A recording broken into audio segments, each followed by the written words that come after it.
여름 신앙 축제 마지막 날이죠. 회복의 날입니다. 오늘 여러분의 영혼이 회복되고 여러분의 축복이 회복되고 여러분의 삶의 모든 것들이 되살아나는 역사가 있기를 주님의 이름으로 축원합니다. 제가 예전교회의 그 수준을 잘 몰라요. 예전교회에 여러 번 와서 제가 말씀을 전했지만 대부분 경우 목회자 자녀 세미나든지 아니면 사모 세미나에 많이 왔었기 때문에 성도님들의 수준을 잘 모릅니다. 그리고 또 이쪽으로 와서 새로운 성도들이 많이 늘어났다는 이야기를 들었는데, 그래서 혹시 제가 드리는 이 퀴즈가 수준이 너무 얕아도 좀 이해해 주시면서 제가 궁금해서 하나 묻겠습니다. 자, 오늘 제가 여러분에게 묻고자 하는 질문은 이겁니다. 올챙이가 찬물에 알을 낳을까요? 더운 물에 알을 낳을까요? 찬물이요? 예. 너무 자신 있게 말씀하시네요. 예. 올챙이가 찬물에 알을 낳는다 그러셨죠, 대부분. 저 뒤쪽에 누가 한번 큰 소리를 외치셨는데 올챙이는 알을 낳지 않습니다, 여러분.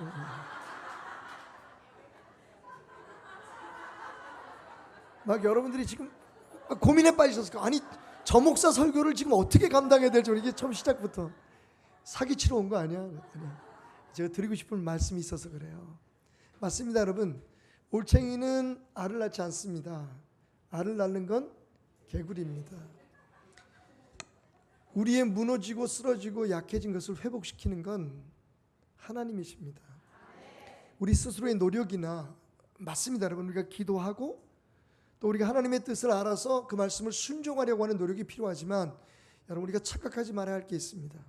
부흥은 우리가 시키는 거 아닙니다. 회복은 우리의 힘으로 되는 것 아닙니다. 올챙이가 알을 낳을 수 없듯이 많은 교회들과 많은 성도들이 착각하고 있어요. 우리가 뭘 하면 될 거다. 맞습니다, 여러분. 아무것도 안 하면 아무것도 안 되지만 우리가 하는 것만으로는 안 돼요. 하나님께서 역사하셔야 됩니다. 예전교회의 회복은 하나님께 달려 있습니다. 여러분 가문의 회복은 하나님께 달려 있습니다. 여러분의 신앙의 회복은 하나님께 달려 있습니다.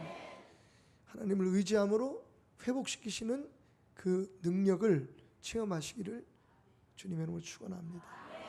오늘 말씀, 아브라함이 99세 때에 여호와 하나님께서 아브라함을 찾아오셨다, 아브라함에게 나타나셨다라고 말씀하고 있습니다. 자, 여러분, 왜 99세였을까요? 여러분 아시다시피 아브라함이 고향을 떠날 때가 75살이었어요. 그때만 해도 아들을 낳을 수 있었겠죠.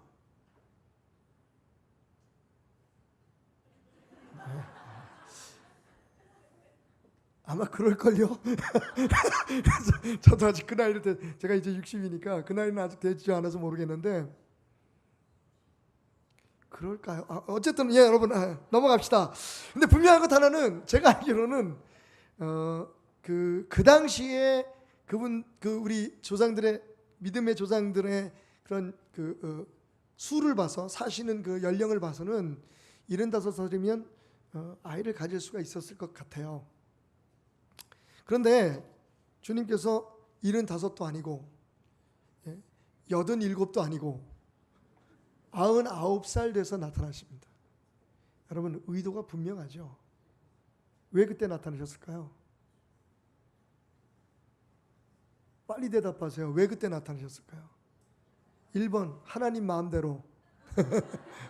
2번, 전적으로 하나님이 하신 이름을 깨닫게 하시기 위해서.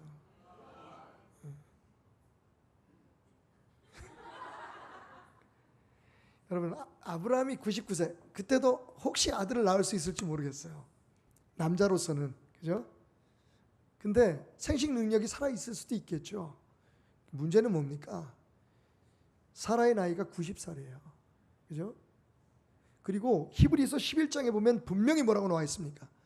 더 이상 아이를 가질 수 없는 죽은 사람과 같은 상태가 되었다라고. 생식 능력이 사라져버린 거예요. 사라는 물론이고 아브라함조차도 더 이상 생식 능력이 없어요. 아이를 가질 수 있는 기대가 없어요. 딱 그때를 기다려서 하나님께서 아브라함에게 나타나십니다. 그리고 말씀하시기를 내가 너에게 아들을 주리라. 아멘.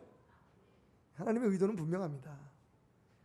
너 한 90살에서 이 사라가 80살에 혹시 애를 가지면 어떻게 해서 생겼나 보다 그렇게 얘기하겠지.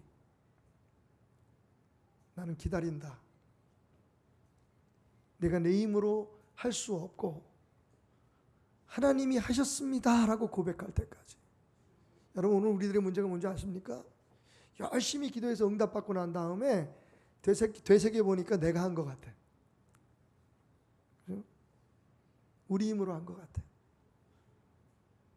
몰라서가 아니에요. 우리 계속 고백해요. 우리 마음속에 그렇게 믿고 있어요. 하나님이 하신다. 하나님이 하신다. 그런데 참 못난 인간이 실제적으로 무슨 일이 일어나면 하나님이 그렇게 해서 응답해 주시고 역사를 일으켜 주시고 기적을 베풀어 주시면 돌아서서 하는 말이, 그러봐 내가 기도 많이 해서 그랬지, 내가 뭐 많이 해서 그래, 내가 전도 많이. 여러분, 전도를 얼마나 많이 하면 하나님이 기뻐하실 만큼 우리가 많이 할 수 있을까요?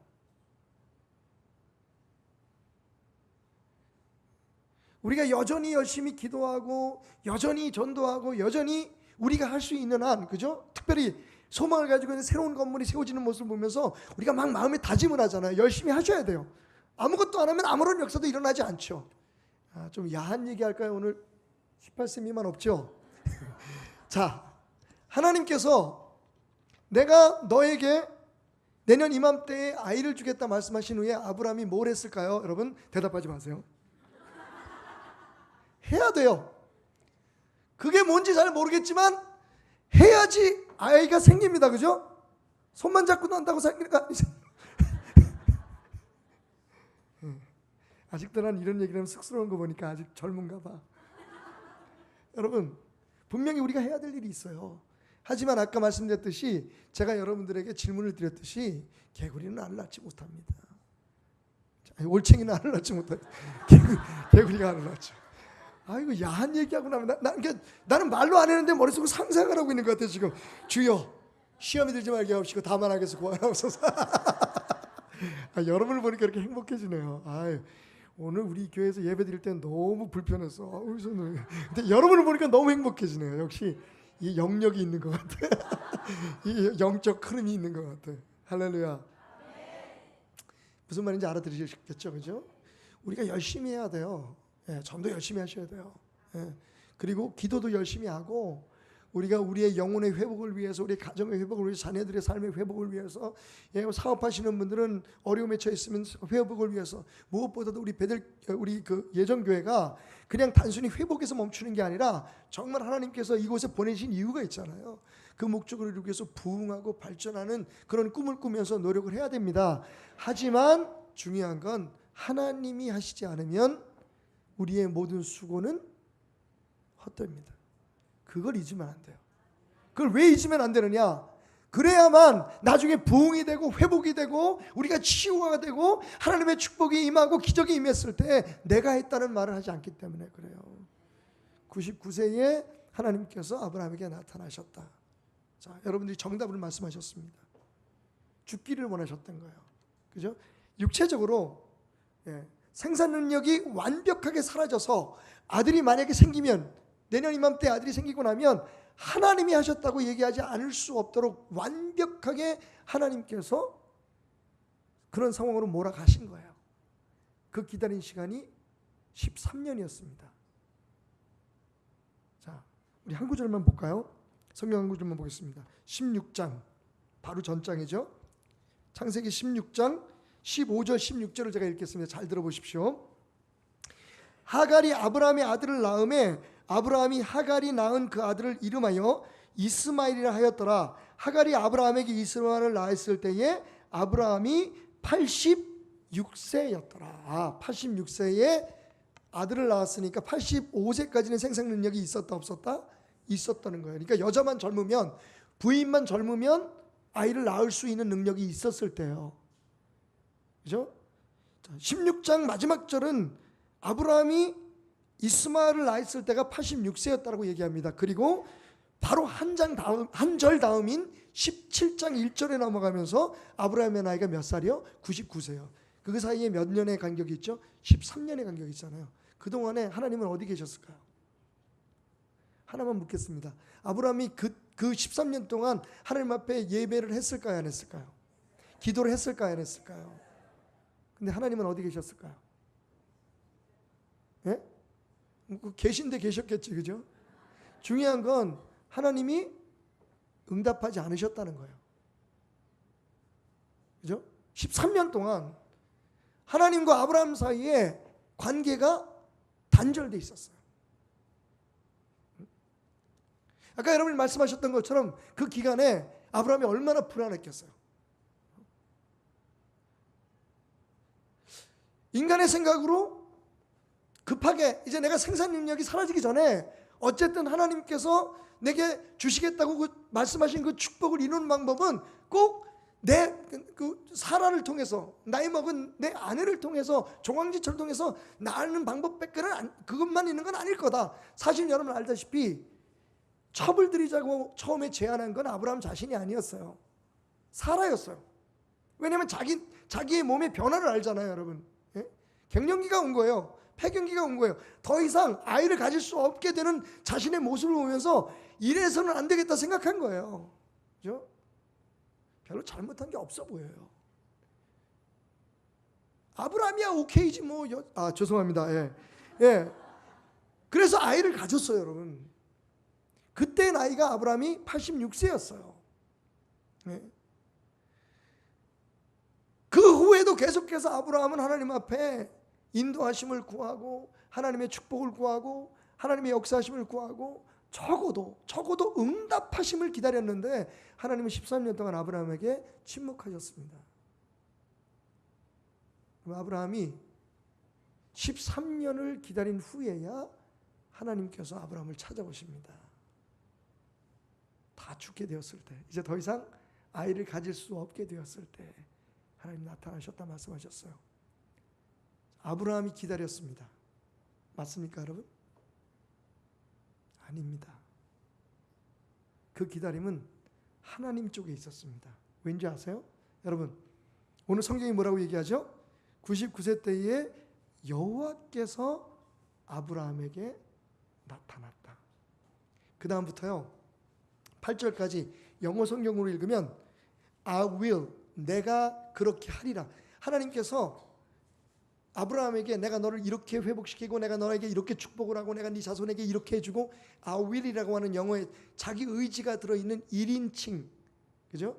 1인칭 그 문장을 I will이라고 하는 말을 무려 7번을 사용하십니다. 지금 하나님은 하나님이 하시고자 하는 말씀을 하기 위해서 오신 거예요. 하나님께서 하시고자 하는 역사를 이루시기 위해서 아브라함에게 오신 거예요.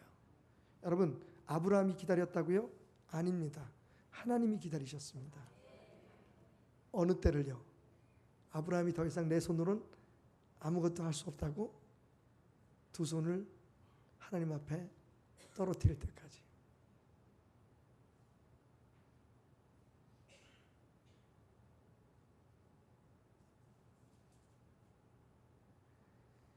아브라함이 이스라엘을 출생할 때처럼 내 힘으로 뭔가를 해봤어. 내가 하나님을 어떻게 도와드려야겠다. 내가 내 힘으로 뭔가를 이루어 보야겠다라고 하는 그 마음 자체가, 그 기대 자체가 완전히 없어질 때까지 하나님이 그냥 보고만 계셨어요. 아브라함은 발을 동동 구르면서 하나님 어디 계십니까? 하나님 언제 응답하실 겁니까? 내가 한 짓이 그렇게 잘못했습니까? 끊임없이 하나님 앞에 의문을 제기하고 하나님을 부르고 애타게 기다렸는데 하나님께서 마음이 아프셨겠죠. 하나님께서 그 아들 아브라함을 바라보시는, 친구 아브라함을 바라보시는 그 마음이 어떠셨겠어요? 근데 하나님은 나타나지 않으셨습니다. 대답하지 않으셨습니다. 여러분, 이건 아브라함이 기다린 시간이 아니라 그 13년은 하나님께서 아브라함을 기다린 시간이었어요. 어느 때를요? 아브라함이 생산 능력이 완전히 사라질 때까지. 하나님의 역사를 경험하고 회복의 역사를 경험하고 부흥의 역사를 경험하고 새로운 기적을 경험한 후에 내가 했다, 어쩌면 내가 한 건지도 몰라 라고 말할 수 있는 여지 자체를 완벽하게 없애시고, 이제 알았니 아브라함아? 내가 너에게 약속한 건 내가 하겠다는 약속이었다.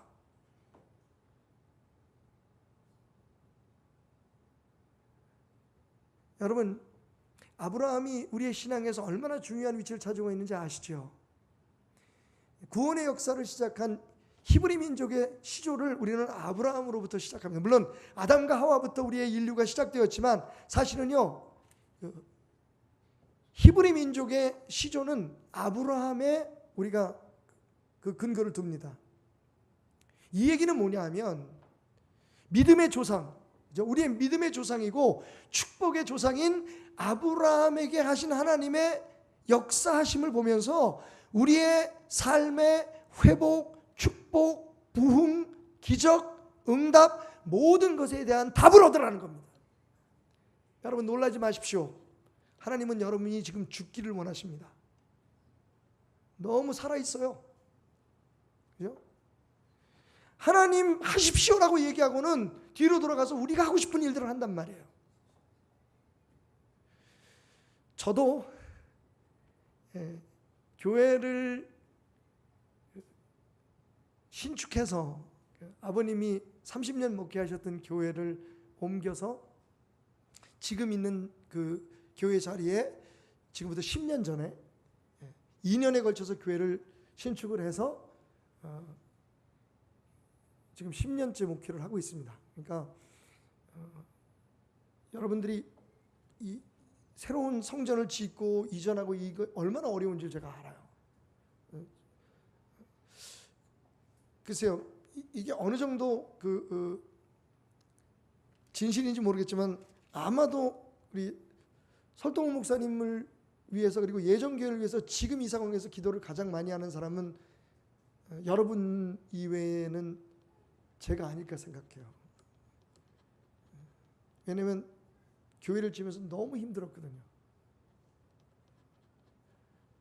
교회 신축을 하면서 제가 거의 죽을 뻔했어요. 진짜 사기당하고 배신당하고 그런 책임감을 감당할 수 없어서 성도들 앞에 당회에 사직서를 내고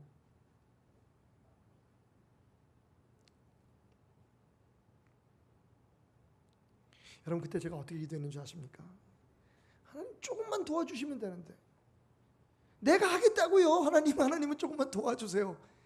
근데 그러면 그럴수록 더 꼬이는 걸 느꼈어요. 하나님은 훗날 모든 일이 끝나고 난 후에 저희 교회 회복이 시작되고 우리가 꿈꾸지 못했던 역사들을 일으키시면서 제게 깨닫게 해주셨어요. 그때 네 기도가 뭐가 잘못되는 줄 아니?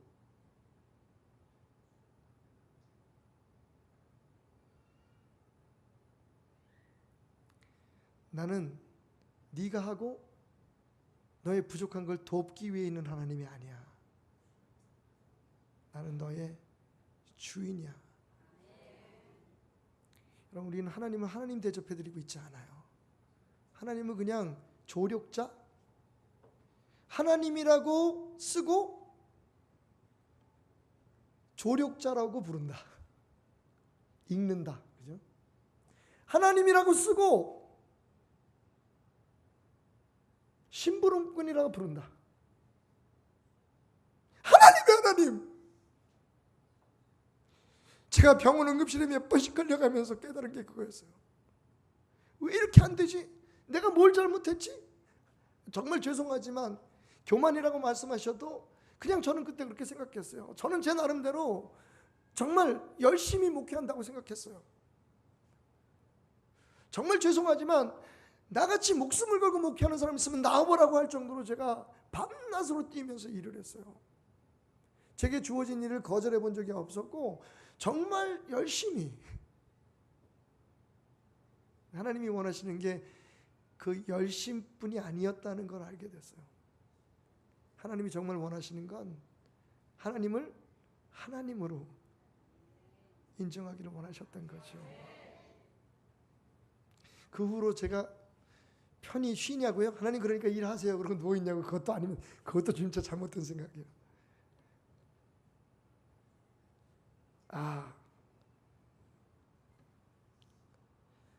내 삶에 주의 일을 하면서 힘겨움이 있고 내 딸에는 열심히 신앙생활하고 금식기도 하고 산기도 하고 내 나름대로 하나님 앞에서 나의 경건을 지킴에도 불구하고 내 마음이 불편하고 힘들고 우리의 관계가 깨어지고 교회가 흔들리고 어려웠던 이유는 하나님이 원하시는 방법으로 하나님이 역사하시는 길을 우리가 열어드리지 못했기 때문이라는 걸 알았어요. 열심을 내셔야 돼요, 여러분. 우리가 할 수 있는데 최선을 다해야 돼요. 그렇지 않으면 하나님 앞에 섰을 때 얼마나 부끄럽겠어요. 어느 교회 봐도 여러분, 이게 경쟁이 아니라, 그죠? 우리가 우리 입장에서는 다른 어떤 교회보다도 우리 교회가 정말 최선을 다한다라고 하는 그런 열심으로 여러분들이 전도도 하시고 기도도 하셔야 돼요. 단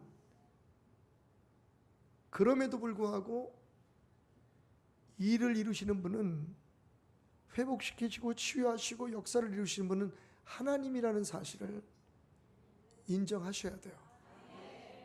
그게 아브라함에게 역사하신 하나님의 참 뜻입니다. 기억하세요? 기다린 건 아브라함이 아니었습니다. 13년 기다리신 건 하나님이었어요. 무엇을 기다리셨습니까? 아브라함이 완전히 생산 능력을 이룰 때까지, 내 두 손 두 발 다 들을 때까지. 그래서 오늘 길지 않은 설교의 결론을 내리려고 해요. 여러분, 정말 여러분들이 여러분의 삶에 잃은 것을 되찾고 무너진 것을 회복하고, 그리고 더 나아가서 여러분의 삶에 부흥이, 축복이 임하기를 원한다면 하나님 앞에서 죽은 척하는 것을 배우세요. 오늘 말씀의 제목입니다. 한번 따라해 볼까요? 하나님 앞에서 죽은 척하기. 여러분, 이게 하나님이 역사하시게 하는, 하나님이 그 열심으로 신나게 우리의 삶에, 우리의 가정에, 우리의 교회에 그분의 역사를 일으키게 하시는 비결이라는 걸 오늘 저는 회복의 날, 오늘 신양 축제의 마지막 날에 여러분에게 증거하고자 이 자리에 섰습니다. 하나님 앞에 죽은 척하는 건 얼마나 멋진 일인지 몰라요. 아직 내가 살아있어요, 여러분. 아직 내가 힘이 있어요. 내 머리로 할 수 있을 것 같아요. 내 능력으로 할 수 있을 것 같아요. 그럼에도 불구하고 하나님 앞에, 하나님, 나 두 손 두 발 다 놓을래요. 하나님, 내가 뭘 해야 될지, 어떻게 해야 될지, 하나님 날 통해서 역사하세요. 여러분, 제게 있어서 거룩이라는 말의 개념은, 거룩이라는 말의 정의는요, 뭐 다른 사람들보다 이렇게 깨끗하고 정결하게 사는 게 아니고, 우리가 깨끗하면 얼마나 깨끗할 수 있겠어요, 여러분? 모르겠어요. 제가 더러워서 그런지 모르지만 착하게 살면 우리가 얼마나 착하게 살아야 구원받을 만큼 착해질 수 있을까요? 예수 십자가의 은혜 없이 우리가 천국 갈 수 있을 만큼 착하려면 얼마나 착해야 돼요? 그런 착한 사람 세상에 있어요? 우리 노력으로 되나요? 안 돼요, 여러분. 거룩도 마찬가지예요. 우리가 거룩하면 얼마나 거룩할 수 있을까요? 제게 있어서 거룩은 하나님이 사용하실 수 있는 상태로 우리 스스로가 변하는 걸 뜻한다고 생각해요. 통로가 되는 거예요. 우리를 사용할 수 있도록 우리를 그분에게 드리는 거예요. 그분 앞에 내가 죽는 거예요. 자, 그래서 설교를 끝내려고 했더니 너무 빨리 끝내면 또 열심히 안 했다 그럴까 봐 이 얘기는 꼭 하고 가야겠네요. 그러면 하나님 앞에 죽은 척 하는 것 중에서 제일, 이 설교와 관계없는 건데, 하나님 앞에서 죽은 척하는 방법 중에서 제일 좋은 방법이 뭔지 아세요? 따라합시다. 예배. 많은 사람들이 예배가 사는 걸로 알아요. 예배 죽는 거예요. 나는 죽고 내 안에 예수가 사는 거예요. 그게 예배예요. 여러분, 다윗이 법궤가 다윗성으로 돌아올 때 춤추면서 하나님 앞에 예배한 거 아시죠? 자, 오벳에돔의 집에서 다윗성까지 법궤가 옮겨진 거리는 약 20km라고 해요. 어떤 사람은 40km로 얘기하는데, 많은 그 신학자들, 성경 연구가들이 얘기하는 게 20km라 그래요. 여러분, 다윗이 춤을 추면서, 그래서 우리가 굉장히 그 인상적인 그런 그 말씀이 있잖아요, 그죠? 다윗이 춤을 추는데 바지가 흘러내렸다. 사실은 정확히 얘기하면 그때 다윗이 입었던 옷이 에봇이에요, 에봇. 에봇은 원래 제사장들이 제사를 드릴 때 입는 그 앞뒤가 이렇게 막혀져 있는 앞치마 같은 그런 옷이거든요. 근데 그 속에는 아무것도 입지 않아요.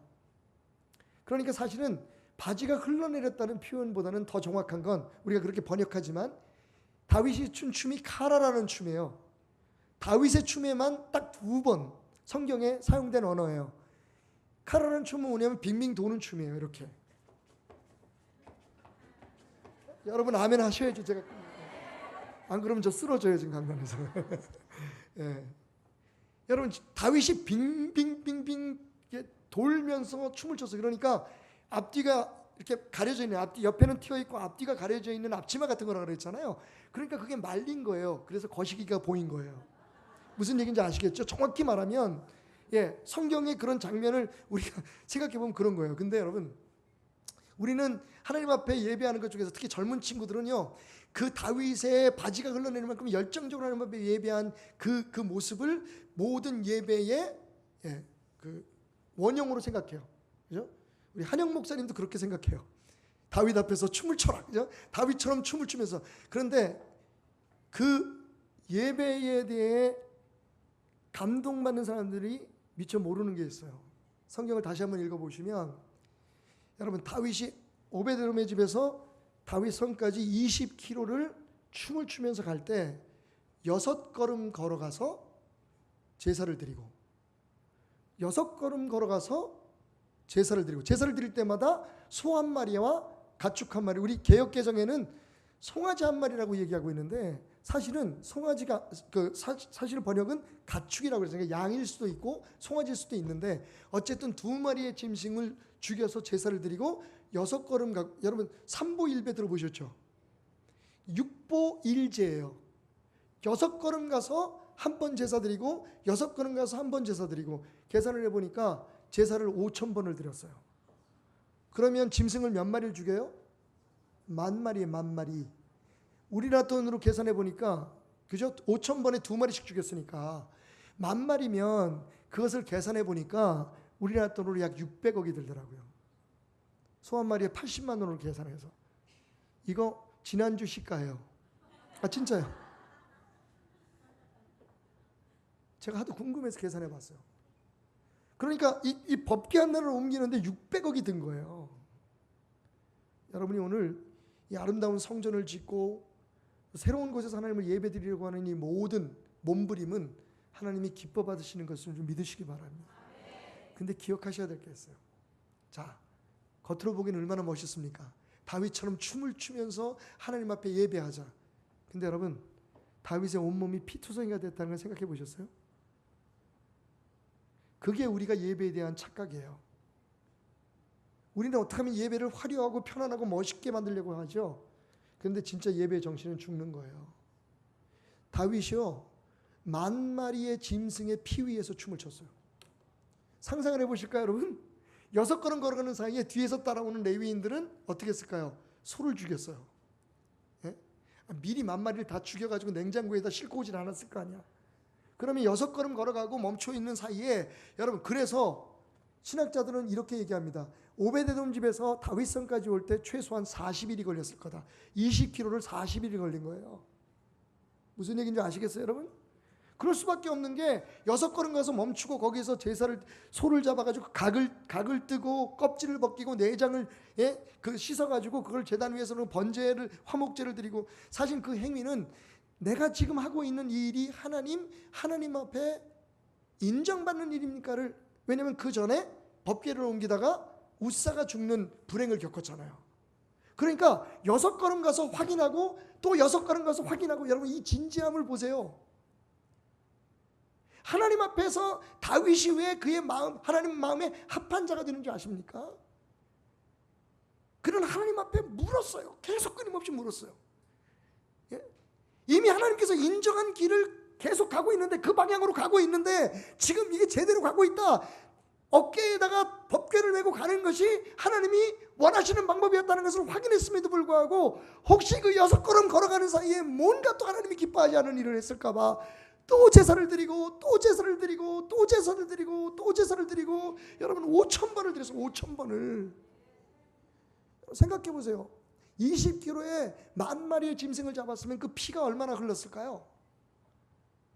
다윗의 춤은 어린 양의 희생 제물의 피 위에서 뛴 춤이었다는 거예요.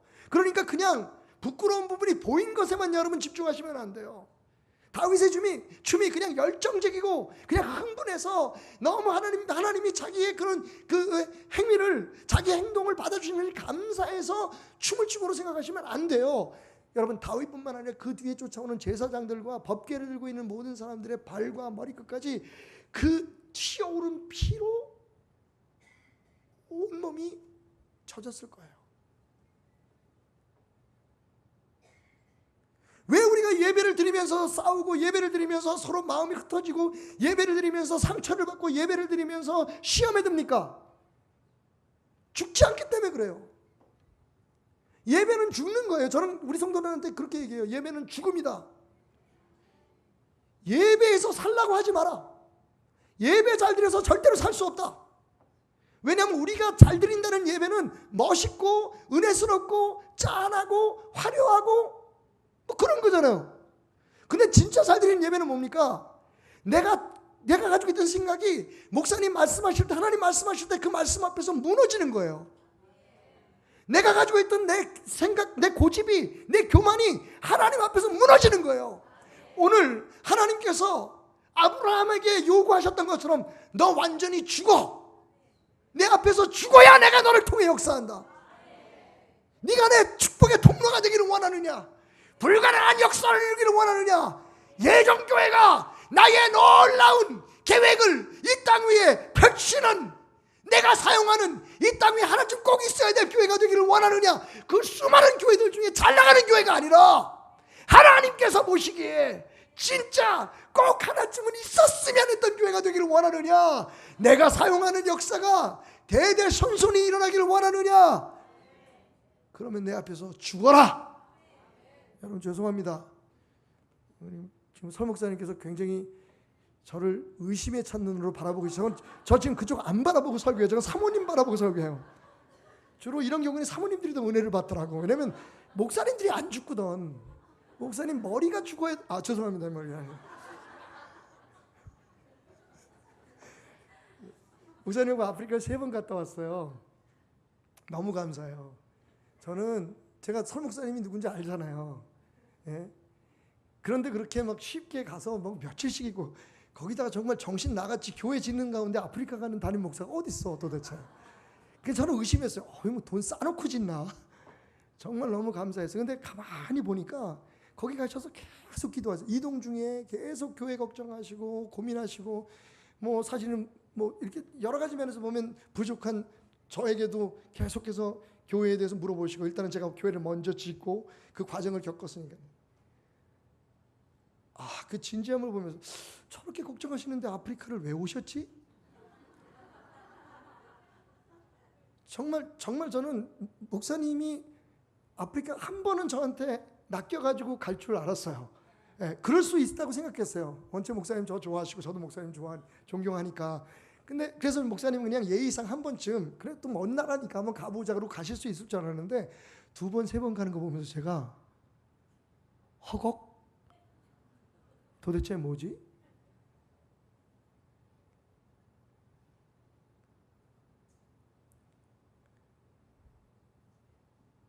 거기다 그냥 가시는 게 아니라 정부에서 문을 닫게 해가지고 예배를 못 드리는 교회를 혹시 내가 지어줄 수 있을까? 라고 상의를 하시더라고요.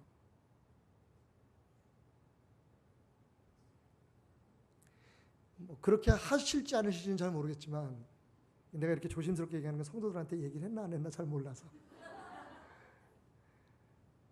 제가요, 설동욱 목사다, 설동욱 목사님이다 생각했어요. 저런 부분이 있으니까 하나님께서 저분을 저렇게 이 시대에 귀하게 쓰시겠지.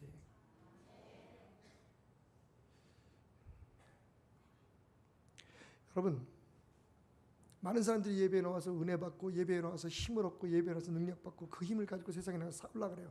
그래서 안 돼요, 여러분. 제가 재밌는 얘기 하나 할게요. 아주 유명한 목사님이에요. 책도 많이 쓰시고 지금 젊은이들이 가장 존경하는 목사님 중에 한 분이신데, 그 목사님 요즘 한국 교회에 여러 가지 행태를 보면서 너무 마음이 아프셔서 하나님 앞에 기도했대요. 하나님, 이 땅에 교회도 이렇게 많고 믿는 자들도 여전히 줄었다 그래도 이렇게 많은데 왜 이 세상은 변하지 않고 교회들은 점점 어려움을 겪고 있는 겁니까? 근데 하나님께서 이렇게 대답하시더래요. 니네들 교회를 너무 열심히 다녀서 그래. 깜짝 놀랐대요. 그러니까 마음속에 그런 감동을 주시더라는 거예요. 깜짝 놀랐대요. 아니 그게 무슨 말이세요 하나님? 교회를 열심히 다녀야죠. 교회 중심으로 살아야죠. 그랬더니 혀를 끌끌 차면서 야, 유 목사야. 아이고, 누구라고 얘기를 했네.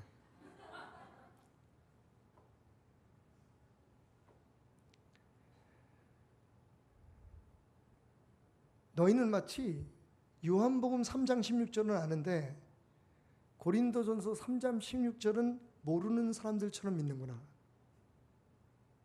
그래서 뭐 아는 말씀이지만 빨리 찾아봐도 요한복음 3장 16절 다 알잖아요. 하나님이 세상을 이처럼 사랑하 독생자를 주셨으니, 그죠? 우리가 그 사랑으로 하나님 우리를 그렇게 사랑하시는구나. 우리에서 구원을 받았구나. 근데 고린도전서 3장 16절이 뭘까요? 너희가 하나님의 성전인 것과 성령이 너희 안에 거하시는 것을 너희가 알지 못하느냐. 다시 말하면 우리가 만들어 놓은 어떤 틀의 예배, 우리가 세워놓은 어떤 교회 안에 마치 그것만 잘하면, 그죠? 하나님 안에서 복받고 하나님 앞에서 부흥하고 회복되는 걸로 착각하고 있다는 거예요. 흩어지면 여러분이 교회거든요. 모이면 예정교회가 되는 거고요. 여러분, 그리스도인의 정의가 뭡니까? 오늘 제가 너무 짧은 시간에 많은 얘기를 하려고 해서 헷갈리실 텐데 그게 좋아요. 그래야지 설도문 목사님의 설교에 집중할 수 있어요. 저 목사는 정신이 없어 도대체. 하고 싶은 말이 너무 많아서. 여러분, 그리스도인의 정의가 뭘까요? 교회 다니는 사람?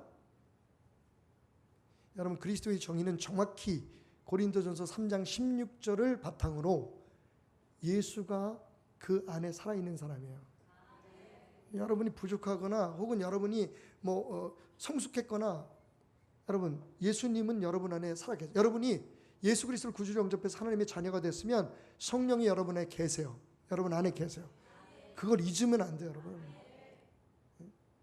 그러니까 사실 교회에 와서 예배 드리면서 우리가 해야 되는 건 뭐냐면 우리 껍데기를 죽이는 거예요.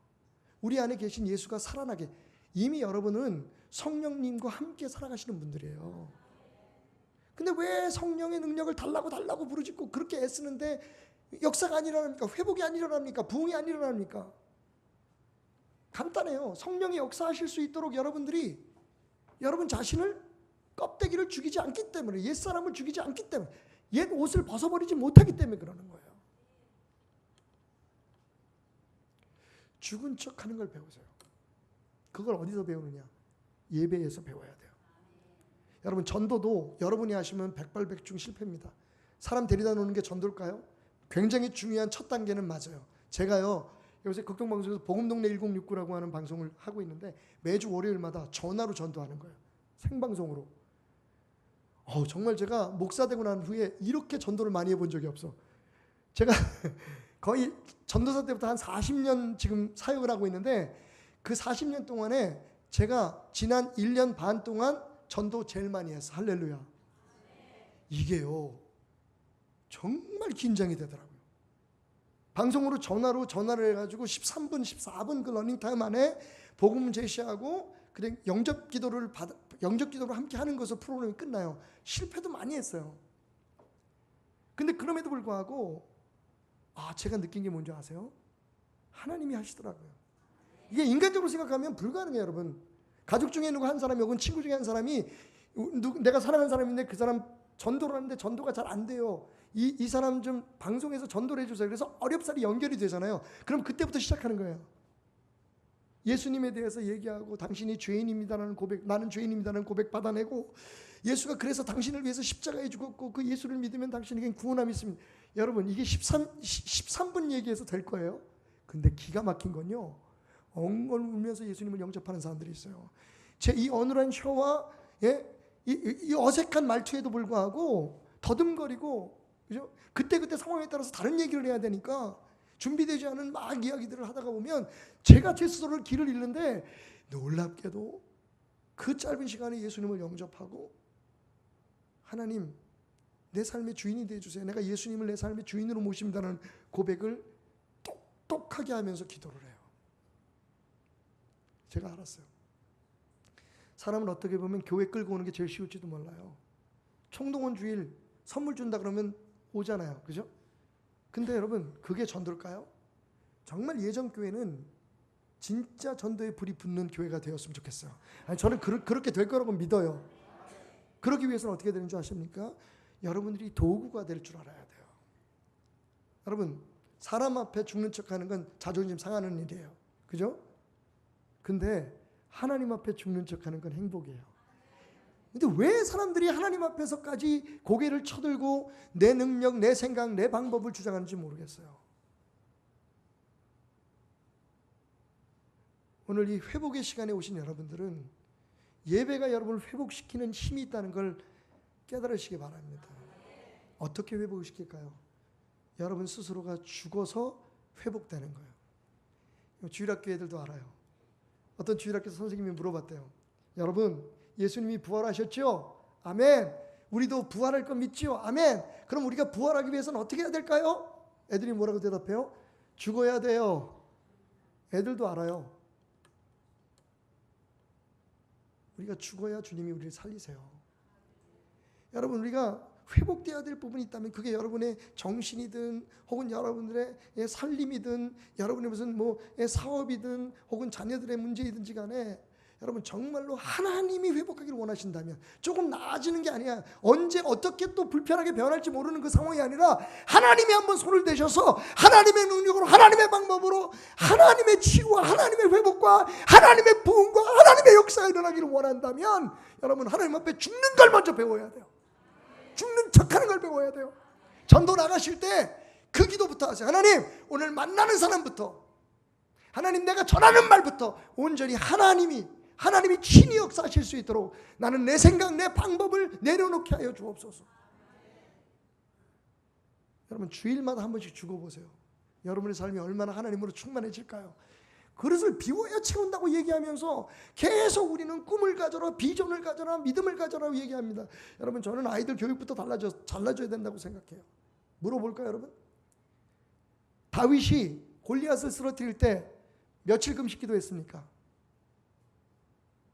모세가 하나님의 부르심을 받을 때 며칠 작정 기도했습니까? 저는 여러분 작정 기도나 금식 기도의 필요성을 무시하는 게 아니에요. 중요한 건 여러분 금식 기도와 작정 기도의 목적이 뭐냐는 거예요. 예? 내가 할 테니까 하나님 좀 도와주세요. 하나님 나한테 돈만 주시면, 나한테 능력 주시면, 나한테 지혜 주시면 내가 하겠습니다. 여러분 그러고 40일 50일 금식 기도 해봤자 그건 하나님의 뜻이 아니에요. 금식 기도가 특별히 필요한 거, 작정 기도가 필요한 건 하나님 앞에 내가 그만큼 죽겠다. 금식 왜 해요 도대체? 내가 이만큼 원한다는 걸 하나님 앞에 보여드리기 위한 게 아니에요. 여러분 금식 단식의 원래의 목적은 내가 이렇게 죽기를 각오하고 하나님 앞에 모든 것을 드린다는 얘기거든요. 다윗이요, 아버지가 갈아입을 옷 형들 갖다 주라 그러고 치즈 갖다 주라 그러고 갔다가 그냥 얼떨결에 열받은 거예요. 여러분 중요한 건 다윗의 마음속에 하나님에 대한 열정이 있었다는 거예요. 예? 그게 중요한 거예요 여러분. 그 후에 다윗이 여러 전쟁을 치를 때 기도하는 모습들이 많이 나와요. 모세도 생각해 보세요 여러분. 모세가 하나님 앞에 부름을 받을 때 여러분 모세는 하나님을 거절했어요. 난 못 가요. 하나님 혹시 좀 정신 나가신 거 아닙니까? 내가 거기에서 왕자 노릇하다가 살인범이 돼가지고 도망쳐서 나왔는데 나를 거기 다시 보내면 아니 그 왕이 내 말을 듣겠소? 게다가 나는 말도 못해요. 나 안 가요. 근데 하나님께서 보내셨어요. 여러분 하나님이 하십니다. 하나님이 하실 수 있도록 하는 게 부흥과 회복의 비결이에요. 저는 예전교회가 새로운 교회를 세워가면서 이렇게 우리 존경하는 서동훈 목사님과 함께 성장해 나가는 교회가 되었으면 좋겠어요. 하나님이 사용하는 교회가 됐어요 여러분. 하나님이 여러분을 통해서 흘러갈 수 있는, 하나님의 능력이 흘러갈 수 있는 통로가 돼서, 그러면 여러분 그 길은 회복됩니다. 에스겔서의 환상을 여러분 아시죠? 은혜의 강이 성전에서부터 흘러내리니까 할렐루야, 그 물이 흘러가는 모든 그 강변에 많은 수목들이 생기고요, 뭐 엉겅퀴라든지 쓸모없는 그런 잡초들이 다 변해서 약초로 변하고, 할렐루야, 그 물에 막 물고기들이 살면서 엔게디의 수많은 어부들이 몰려들어가지고, 여러분 회복의 환상을 보십시오. 그게 어디서부터 흘러나와요? 성전에서부터 흘러나와요.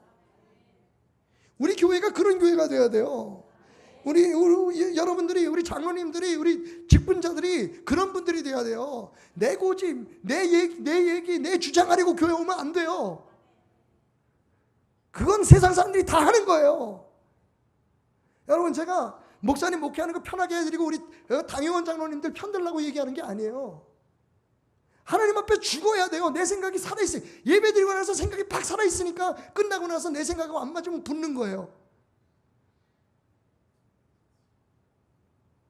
다윗의 춤은 궁극적으로는 어린 양 예수 그리스도의 구원의 기쁨 위에 추는 춤이었고요, 나아가서 내가 예수와 함께 십자가에 못 박혀 죽었노라 하는 사도 바울의 고백처럼 내가 하나님 앞에 죽을 때에 주어지는 참된 기쁨의 춤이었던 거예요. 우리 예배자들 그거 잘 가르쳐야 돼요, 여러분. 제가 돌아온 9월 1일 날 인사동에 있는 중앙감리교회에서 그 탐소르기 목사님이라는 분하고 예배 세미나가 있는데, 제가 제 설교 제목이 뭔지 아세요? 예배에 목숨 걸지 마라. 예배가 목숨이 되게 해야 된다는 거예요. 여러분, 예배는 우리의 목숨이에요. 예배에 목숨을 건다는 얘기는 뭐냐면, 막 예배를 사람들이 많이 모일 수 있는 그런 분위기로 만들려고 우리가 많이 애를 써요. 여러 가지 신경을 많이 쓰는데, 정작 진짜 우리가 신경 못 쓰는 게, 목회자로서 제가 신경 못 쓰는 게 뭐였냐면, 성도들을 죽이는 걸 내가 실패했어요. 죽여버려야 되는데 무슨 얘기인지 아시겠죠, 여러분? 자기가 살아있는 한 하나님이 역사 못해요. 안 하세요. 하나님 팔짱 끼고 드려보세요. 다음번에 혹시 저에게 기회를 주신다면 다음번 설교의 제목은 하나님이 팔짱 끼고 지켜보실 때예요. 오늘은 제목이 뭐라고요? 하나님 앞에서 죽은 척하기. 죽은 척하기조차 못하면 하나님 팔짱 끼고 지켜보세요. 하나님 안 계세요? 계세요. 하나님 힘 없어요? 있어요. 근데 왜 안 도와주세요? 왜 역사 안 하세요? 왜 자꾸만 예수 믿으면서 소화불량, 뭐 우울증, 왜 잠 못 자는 불면증에 헤매요? 여러분, 제가 이해 못해서 말씀드리는 거 아니고요, 그 아픔을 왜 그렇게 함부로 얘기하십니까 말해도 제가 드릴 말씀이 있어요. 하나님 앞에 한번 죽어보세요. 하나님이 당신을 어떻게 살리는지. 하나님 앞에 내려놓는 것부터 배워야 된다니까. 여러분, 헌금 왜 하라 그래요? 그게 축복의 거래하는 시드머니가 아니에요, 여러분. 헌금은 나를 죽이는 거예요. 제 말이 맞죠? 여러분, 성경에 예수님 말씀하신 것 중에서 하나님과 맞짱 뜰 수 있는 건 세상에 딱 하나밖에 없어요. 마귀도 안 돼요. 마귀도 성경에 보면 하나님 앞에 허락 안 받으면 하나님이 허용하시는 일 안에서만 일해요. 그죠? 근데 예수님께서 딱 한 가지, 하나님과 누구를 두 주인으로 섬기지 말라 그랬어요. 재물이에요, 재물. 헌금은요, 여러분, 하나님 앞에 내가 죽습니다라고 하는 죽은 척하는 가장 완벽한 행동이에요.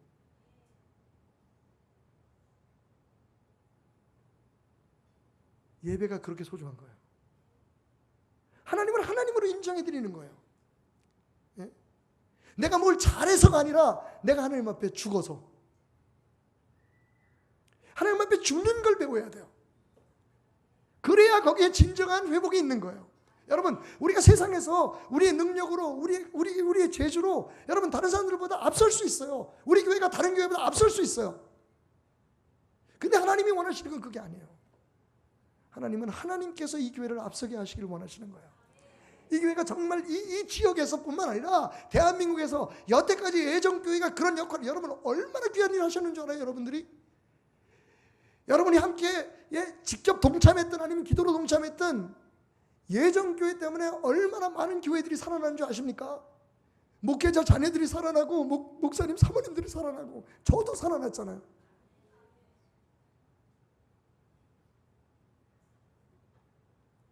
어떻게 그 일이 일어난다고 생각하세요?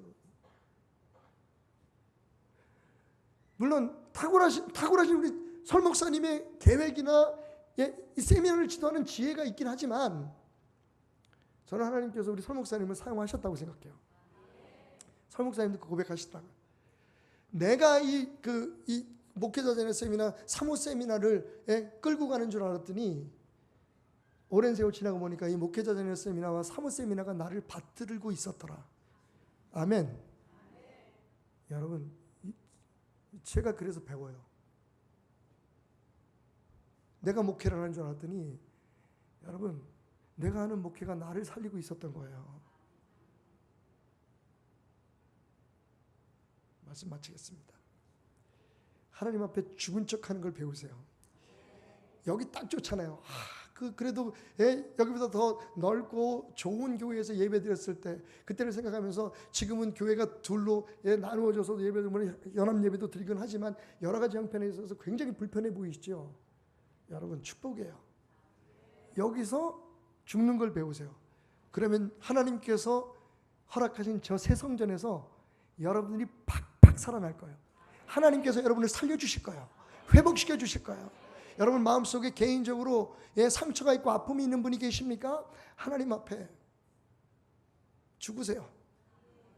여러분의 힘으로 아등바등 해결을 되고 원수 갚으려고 하고 나한테 그 불편한 점들을 해결하려고 몸부림칠수록 여러분 참으로 이상한 건 우리는 더욱더 그 고통 속으로 빠져들어가게 됩니다.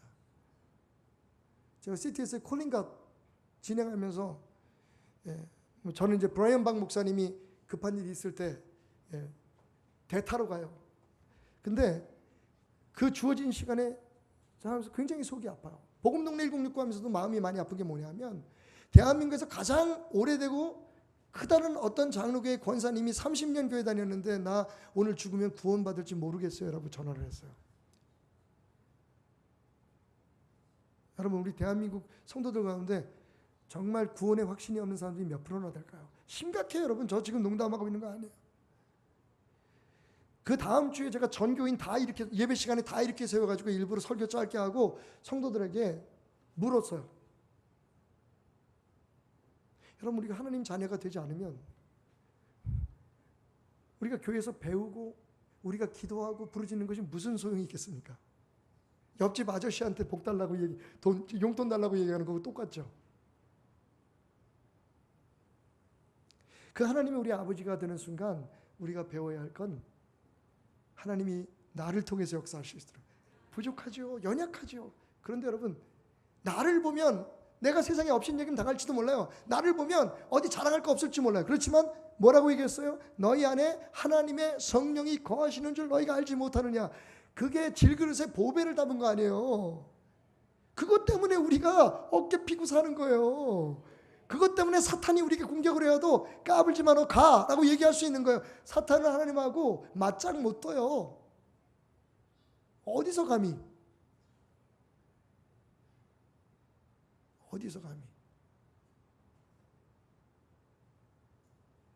하나님 앞에 죽는 걸 배우세요.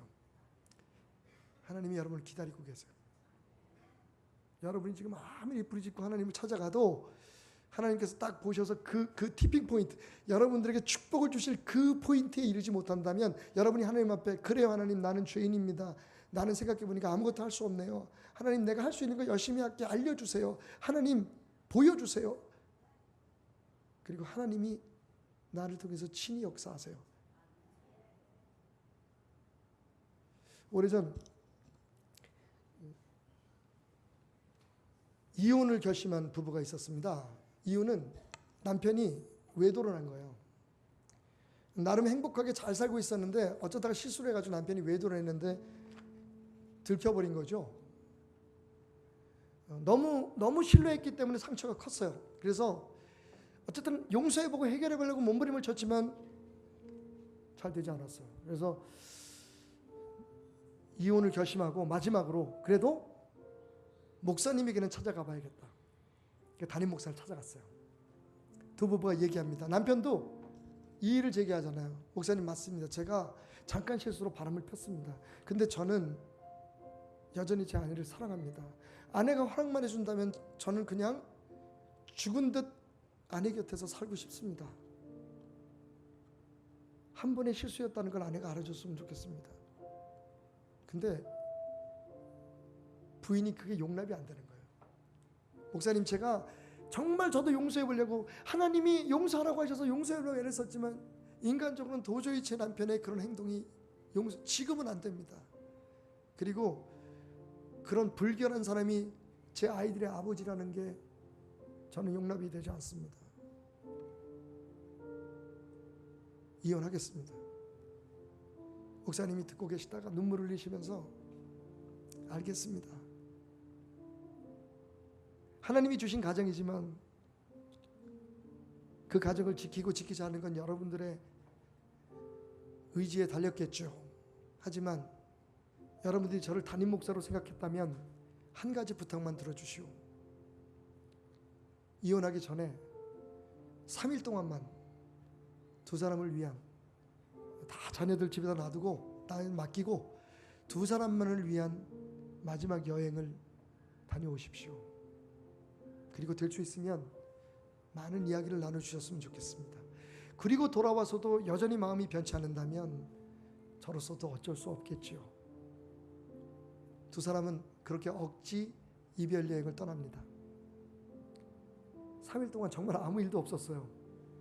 남편은 소파에서, 부인은 침대에서 서로 아무 말도 안 하고 같이 마주 앉아서 밥을 먹고 따로 시간을 보내고, 드디어 마지막 날 아침이 밝았습니다. 이제 집으로 돌아오면 이혼하는 거예요. 법원으로 가야 합니다. 남편이 소파에서 3일째 새우잠을 자, 몸이 너무 힘들고 어려웠지만 자기가 지은 죄를 생각하면서 아내가 용서해 주길 바라면서 거기서 그렇게 움츠리고 잠을 자고 아침에 눈을 떠보니까 이게 웬일입니까? 침대는 깨끗하게 정리가 돼 있었고 아내의 얼굴은 보이지 않았어요. 끝났구나. 더 이상 어떻게 할 수 없다고 생각하는 남편이 담담한 모습으로 커튼을 열고 창밖 바닷가를 바라봤습니다. 근데 거기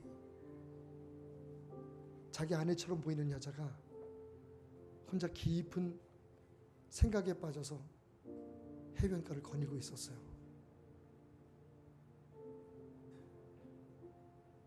아내다. 갑자기 가슴속에서 울컥하는, 적어도 이 여자가 나를 버리고 도망가진 않았구나, 어쩌면 마지막 희망이 있을지도 몰라 라는 생각이 들었어요. 그래서 빨리 아내가 있는 바닷가로 가려고 뛰어나오다가 보니까 테이블 위에 편지 한 장이 놓여 있는 게 보였습니다. 편지를 펴봤어요.